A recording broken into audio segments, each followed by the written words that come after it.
Our guest today is a senior editor and columnist for Newsweek magazine.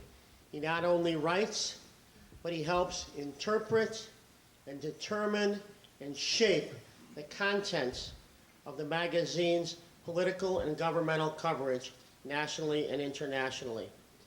He is also a contributing correspondent for NBC News, where he appears regularly on NBC TV news shows, including NBC Nightly News, Today, MSNBC, and on NBC News specials. He has also written for the Washington Monthly, the New Republic, Esquire, Slate, Rolling Stone, and the New York Times. Our guest today has earned his reputation. He and his wife Emily and their children live in New Jersey.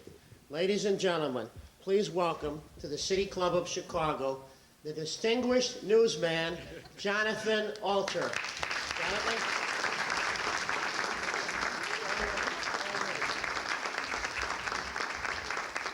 Thanks, Jay. That was much, much too kind. I feel like this is a homecoming for me.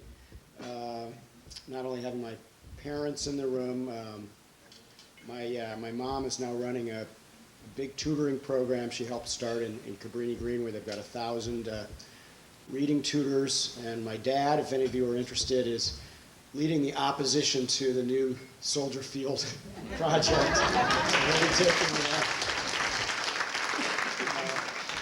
And my cousin Lori Ledford is here, and so many other people that I'm delighted to see.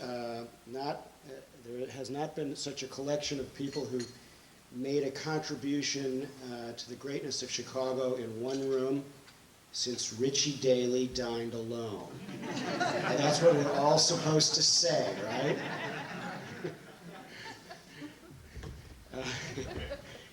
Somebody has to take him on a little bit.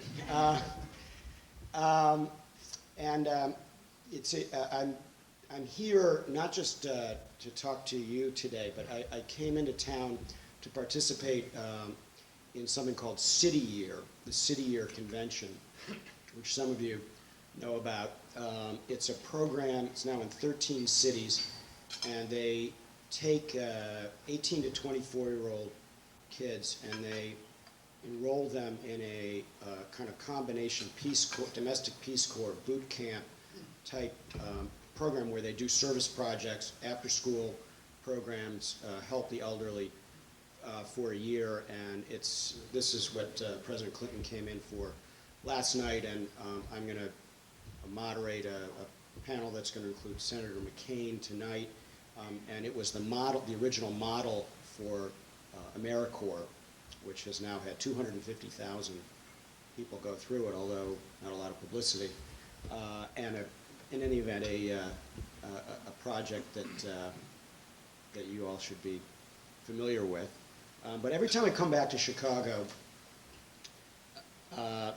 something happens to remind me of my childhood. And the news this morning, which all of you have also heard, is that Bozo is gone.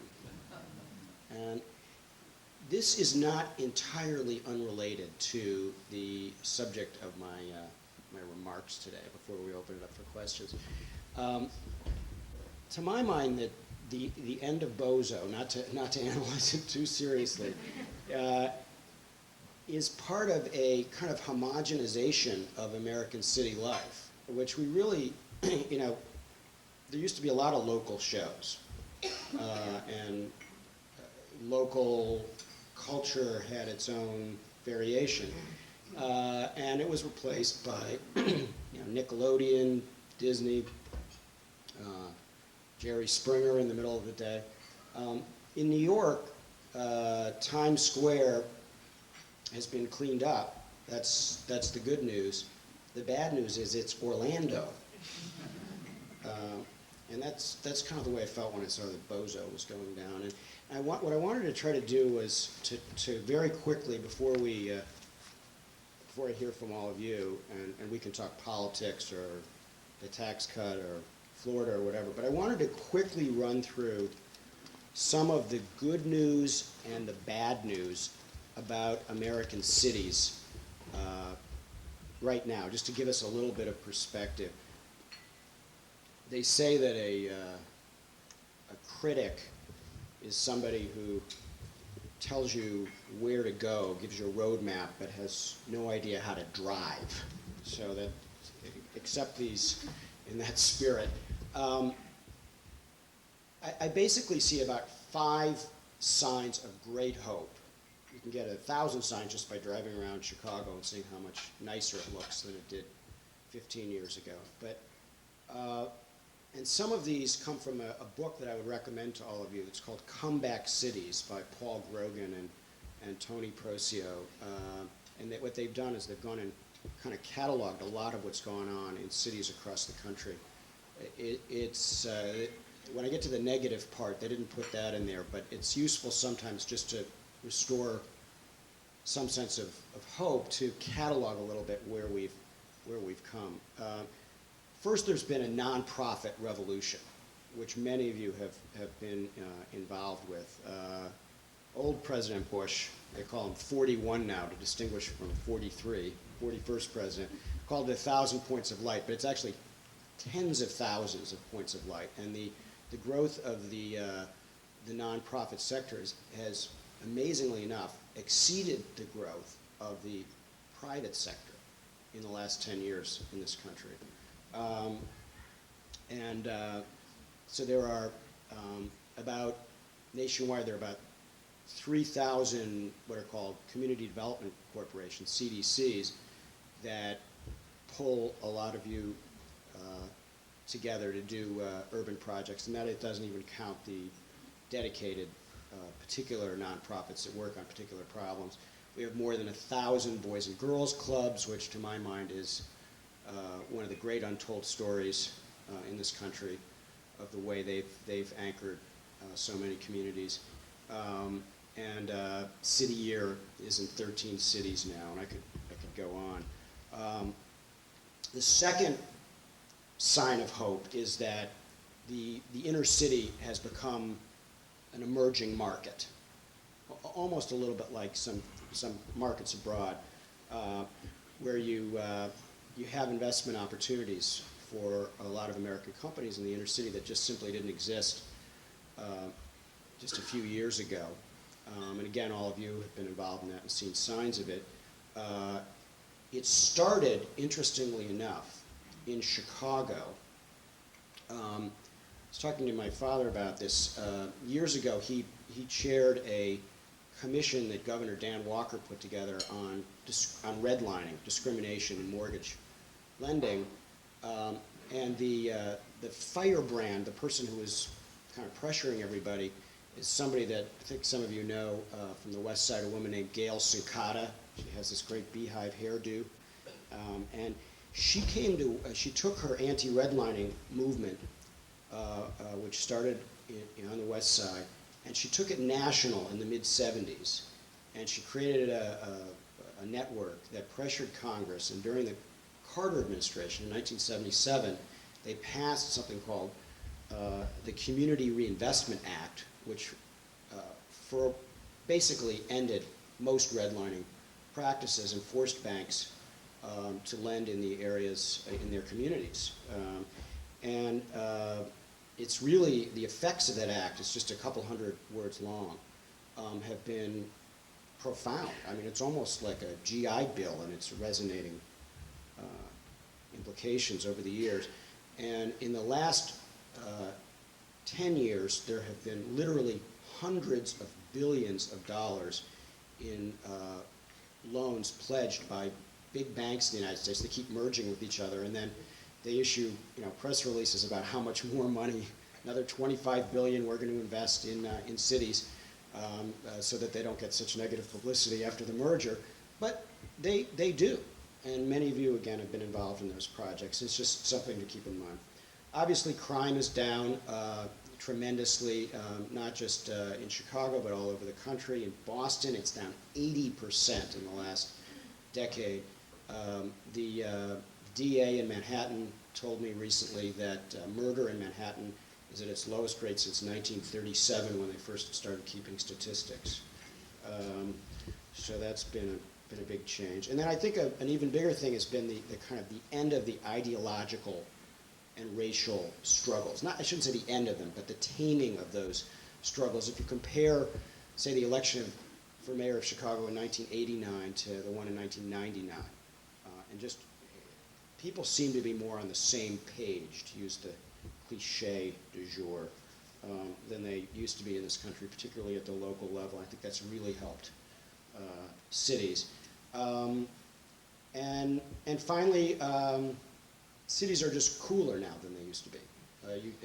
Part of it, do some work for the Today Show, and I never cease to be amazed when I arrive there at 6 o'clock in the morning to get ready to go on television, and there are just hundreds of tourists standing outside this window waiting for a shot with Al Roker, and they've done wonders for New York, and I think that by extension they've made cities that kind of thing.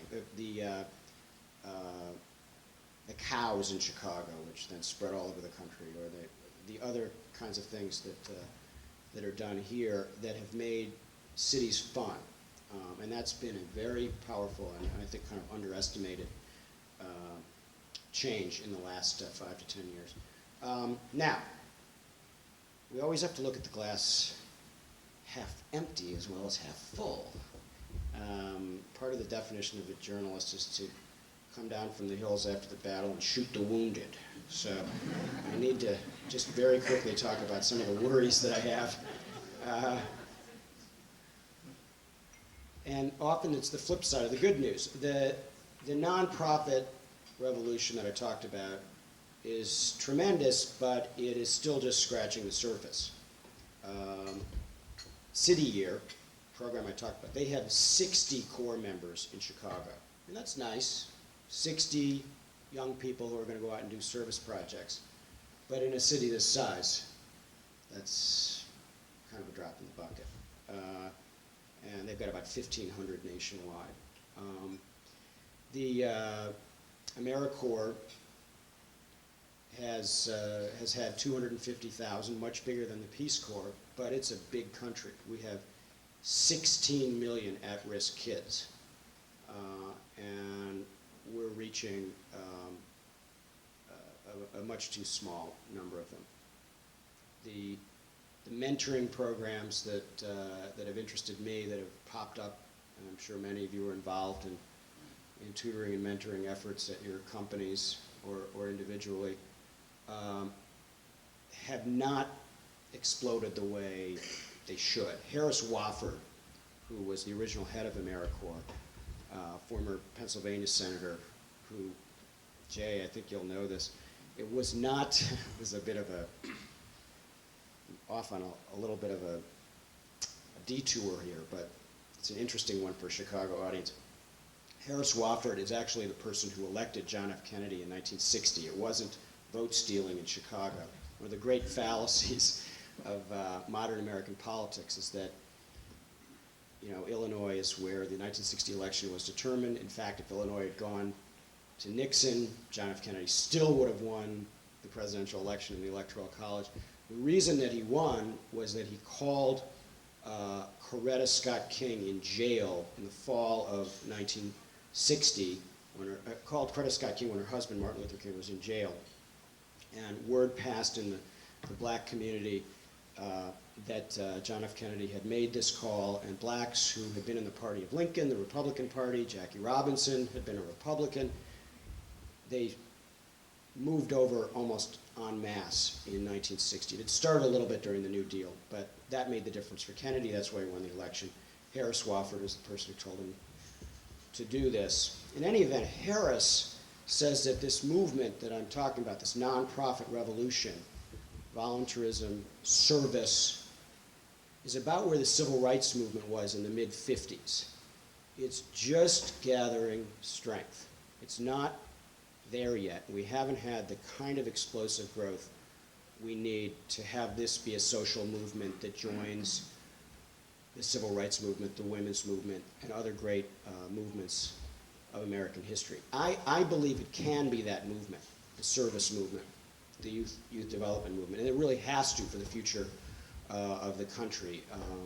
In purely utilitarian terms, we can't afford to import all of our skilled workers. We have to save these kids, not only for them, but for us and for our economic well-being. So it's not happening the way it needs to. The emerging markets going okay, but it tends to be the same dozen faces who are involved in these investments in the inner city. You see them, half of them are probably in the room. Again, not big enough. And the disparities are increasing, no thanks to the most recent tax cut. You have, I saw an amazing statistic about Connecticut the other day. The last decade, the cities in Connecticut, the average annual increase for the poorest 1/5 of people who live in cities in Connecticut dropped 26% to $17,000. And for the top 1/5 of people in Connecticut who live in the city, rose 18% to $174,000. Now, you can get into whether they should use medians instead of averages, but child poverty is higher now than it was 10 years ago in those cities. So you see the disparities are increasing, and in terms of tax policy, I think we're moving in the wrong direction. The other thing about the tax bill that's so devastating is that there was part of it that was a good idea, and that was that during the campaign, President Bush said that he wanted to allow people who do not itemize to deduct for charity. And at the 11th hour, a couple weeks ago, they took this out because they were trying to make the whole thing work, and they had to protect their rate decrease for the top bracket. They took it out, and in combination with the elimination of the estate tax, the phasing out of the estate tax, they say that it'll cost charitable organizations $90 billion over 10 years. Now, that's not $90 billion that they have right now, but it's $90 billion that they might have had, because it turns out that people who are further down the income scale are actually more generous than people at the top. Most people do not itemize their tax returns. If they were given a tax advantage for charity, the non-itemizers, the expectations were they would have been extraordinarily generous. Money we don't have. And finally, as you know from having seen Paul Vallis here a couple of weeks ago, the schools are still not where they need to be. I don't think Daley is going to do better than Paul Vallis. I came here 5 years ago and wrote the first national story about him, and was blown away by what he did in his first 6 weeks, not to mention his first 5 years, and I think everybody will rue the day that he left. But obviously the problems are larger than any one person, and to my mind the answer is charter schools. Vouchers are dead. The Senate just killed them with Republican votes this week. People can yell and scream about it, but politically it's a non-starter at this point. We're going to have charter schools, and they will provide the alternative, and with any luck we'll be able to kind of blow up a lot of the system and replace it with charters. Some work, some don't. The fact that there's been some bad publicity about charter schools is a good sign. It means there's some accountability. If all you heard was positive news about charter schools, it would be a bad sign. Then the final sign of worry is what's going on globally, and that is that within a couple of years, for the first time in human history, 50% of the world's population will live in cities. Just 50 years ago, it was 18%. Now, this is one of the most important developments, not just in our lifetime, but in the last 5,000 years. Human beings are living in cities in ways they didn't before. And as Nick Mellis and I were talking about earlier, the cities around the world they're called mega cities now, these cities with 10 to 20 million people. Chicago is not going to be a mega city, interestingly. They say in the United States it'll be New York and Los Angeles, but you have them all over the world, and they are not they're not ready for it. You've got 600 million people in those mega cities who have unsafe drinking water, for instance. And it may make some of the AIDS news that you've heard about look small by comparison. Although I'm going to go to India next month and look at the AIDS problem there. That's its own terrifying story. So without depressing you any further over your breakfast, I left the disturbing news for last. And I hope somebody can ask me a funny or at least insulting question. So thanks very much for listening.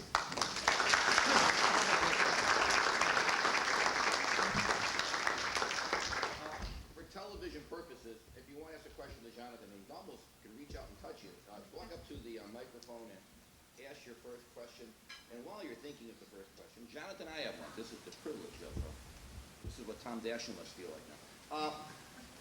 What will, in short, pithy comment, what will the change in the Senate actually mean, other than learning rules as chairman? What will it actually mean policy-wise for the country in the next couple of years?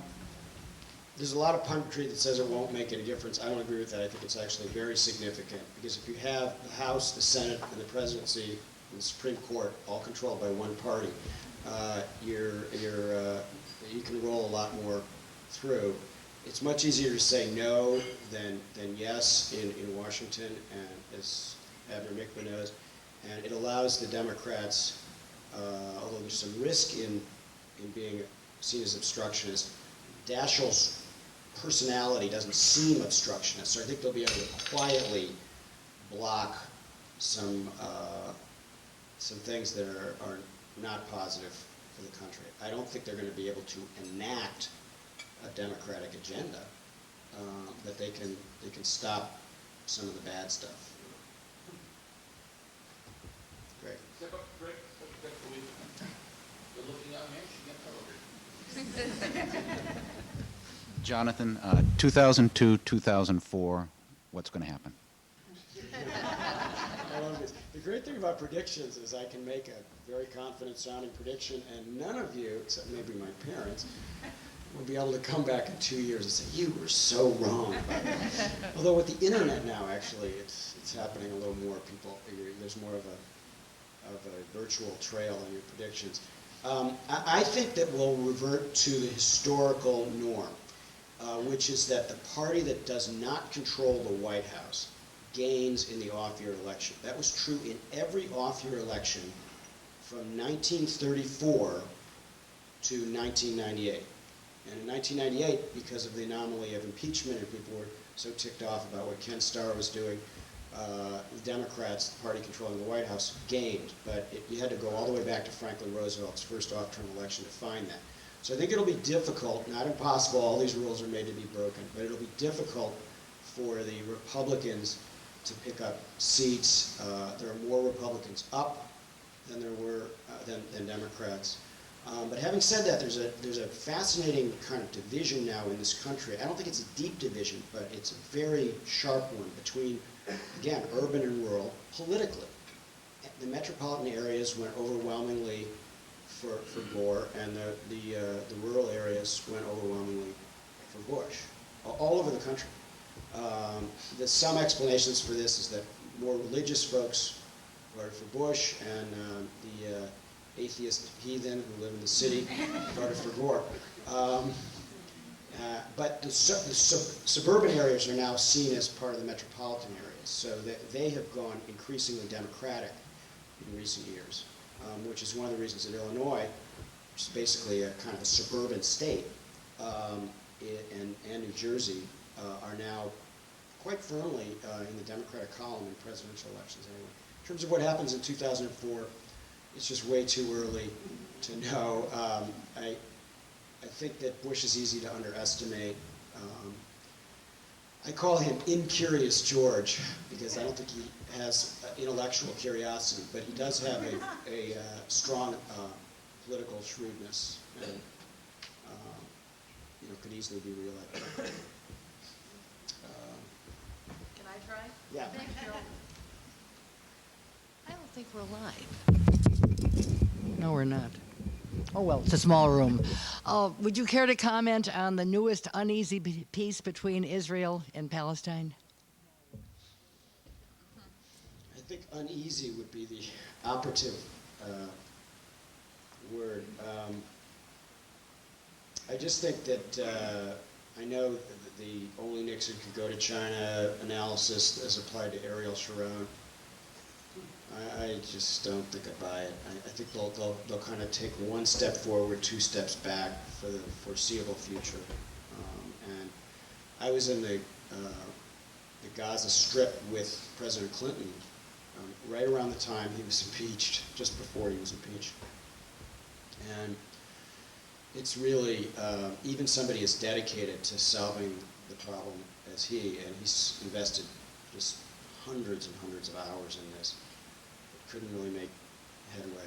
So I think what happens in these situations is they fight, they get tired of fighting, then they forget that they're tired of fighting and they start fighting again. Right now they're a little tired of fighting, but we're one nut away from them starting up again. Step right up to the mic that's not working.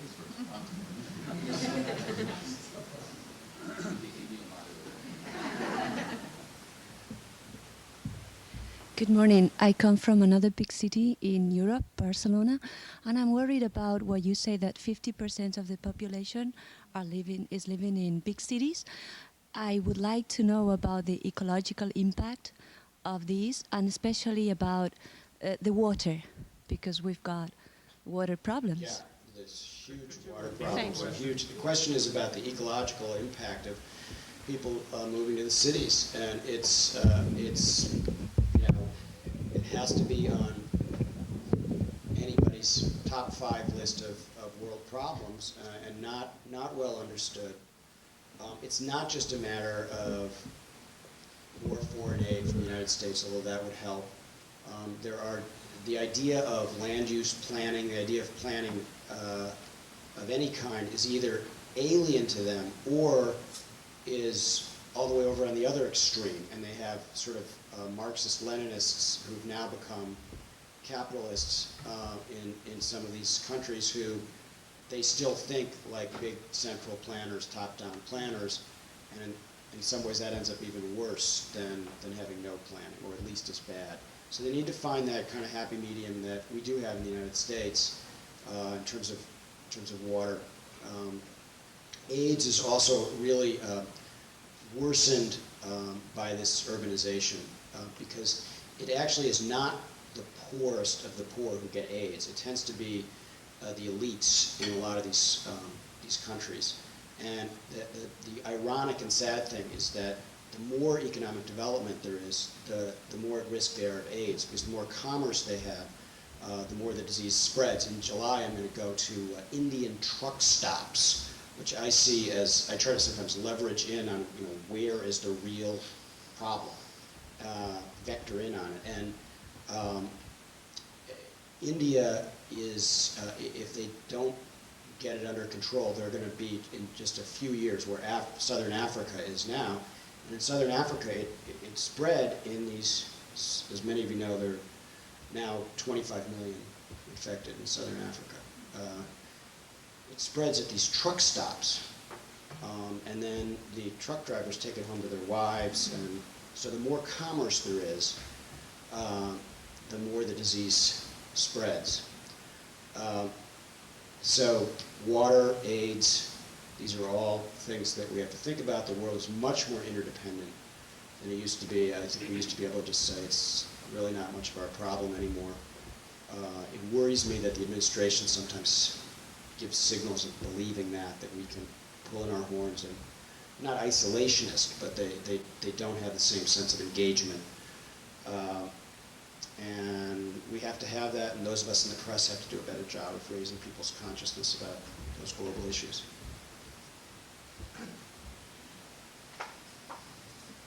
John, when I was in Congress, the idea of itemizing, of allowing deductions for people who don't itemize was quietly opposed by the big charities and by a lot of liberals like me, because we understood that the beneficiaries of that would be the fundamentalist churches and the storefront churches, because they would be the ones who would lean heaviest on poor people to contribute. Has that changed? Are the charities really for the idea of non-itemizing now? It was, when this, just last week, the charities were very upset, or it wasn't the big charities. It's a very interesting point. It wasn't the big charities that were raising a stink, but it was the umbrella organizations like Independent Sector, maybe not speaking for the big charities. I take a little bit of a different view. I mean, I think that the so-called faith-based organizations, which are getting a lot of attention, I think they do a lot of good work in fighting poverty. Now, there are abuses, but the idea of some of these storefront churches getting some of that money, it doesn't bother me that much. And I think that they can do, in fact, it doesn't bother me at all. I think they can do some good. One thing that people don't know is that there's all this talk about church state and faith-based, and Bush wants to move to faith-based. The law changed in 1996. It's already possible to fund faith-based organizations. And in some ways, they've been funded for 40 years. Catholic Charities has gotten more than 40% of its funding from various government sources for many, many years. So I guess I would, I mean, I don't know a lot of the details, but I guess I would think it would be worth letting, and also just as a matter of fairness, if you don't itemize, why shouldn't you still be able to get some tax benefits from contributing to charity? And it's the kind of thing that they didn't do enough of, and very little of in this bill, which is just to give the tax breaks to people who have less, for whom it means more. The Earned Income Tax Credit, which I know you were involved with, it's a little bit like the Community Reinvestment Act. It's one of these little-known pieces of legislation that has made a huge difference in the lives of the working poor.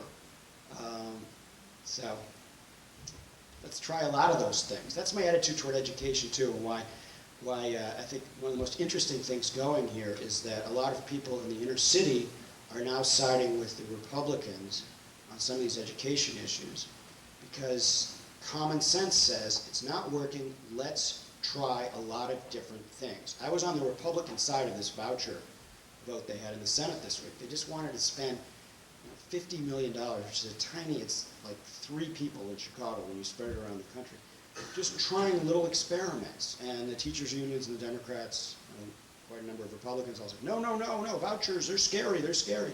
And the fact that they're scary is what I like about it. I don't know, Abner, how I got onto vouchers and answer your question, but because the only, it's the only, yeah, I'm on my own. The only language that the education establishment, the blob, as it's sometimes called, understands is fear. It's the only, in private sector, the only language anybody understands in the marketplace is fear, and I think it's true in the public sector as well. And so the threat of vouchers have been very positive in creating improvements in public education. And while the actual implementation of vouchers I don't like, the threat of vouchers I think we need to continue. So I was sorry to see the news this week. That was not an answer to your question, but I wanted to get it in anyway. Let's take one more question if we have it. You want to, you were standing up for, these guys from the East get long.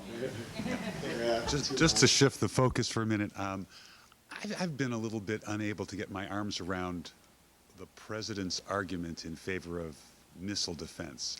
It seems as though he's gone overseas now and is in private meetings, convincing the Europeans that, this is a good argument. But somehow it seems to me the argument, at least in the press or the media, hasn't been made very effectively by either by his people or by. What is the argument, the best argument you're aware of in favor of it? Because I'm not sort of getting it. The best argument in favor of missile defense is that in a post-Cold War world, the whole idea of mutually assured destruction, everything kind of falls apart. All the old theology of arms control, and you just want to try to defend the homeland and defend your allies. The problem with the argument is that the nuclear bomb that's going to get us is not going to come in a missile; it's going to come in a backpack. So if we spend a lot of money on missile defense, we're actually leaving ourselves more vulnerable in terms of national defense, and the Europeans don't like it. But one of the things that's not being reported is that there's a compromise missile defense, which Putin supports and which I think has a lot of merit. It's called boost phase missile defense. Instead of trying to shoot a speeding bullet with another speeding bullet way above the Earth's atmosphere, which doesn't work anyway, and they've tried it for 15 years, and every time they get all the dignitaries there ready to clap, and failed again. And then they try to pretend it didn't fail, and the press finds out it did fail. But boost phase is where you try to get it right after it comes out of the silo, from offshore from a submarine, or from it can be a land-based missile defense, and it's short range. You get it right when it comes out. It's much cheaper. It doesn't provide this silly umbrella that they talk about, but it might be a prudent and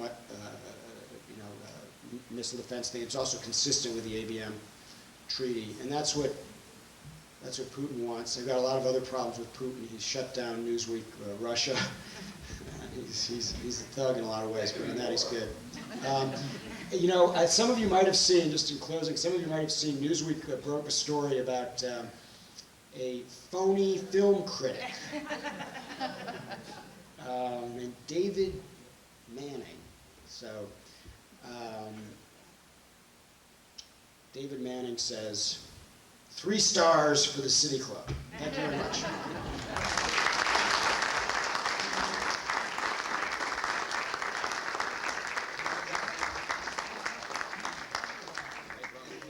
On behalf of the City Club, I want to give you the official City Club mug.